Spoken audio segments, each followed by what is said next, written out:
of the judicial office the estimation of the public, অর্থাৎ সরাসরি যদি আনচেক করে পাঠিয়ে দেওয়া হয় যে কোনো জিনিসকে, তাহলে সেই ক্ষেত্রে কিন্তু জুডিশিয়ারির উপর সাধারণ মানুষের যে দেশে ভরসাটা রয়েছে সেটা নষ্ট হবে। এছাড়াও তিনি বলছেন corruption in the judiciary in it's class 8 social science text book the supreme court call calculative move and undermine and demean dignity of judiciary, অর্থাৎ এটা একটা অত্যন্ত ক্যালকুলেটিভ মুভ। এই যে সামগ্রিক একটা চ্যাপ্টার ঢুকিয়ে দেওয়া হলো করাপশন ইন জুডিশিয়ারি, সেটা জুডিশিয়ারির যে বিভিন্ন লুপ হোল গুলো সেগুলোকে প্রতিষ্ঠা করার জন্য এবং সাধারণ মানুষের কাছে জুডিশিয়ারি সম্বন্ধে তাদের যে ধারণাটা সেটাকে কমিয়ে দেওয়ার জন্য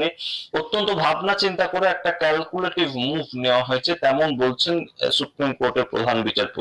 এবং এই মুহূর্তে এই সম্বন্ধে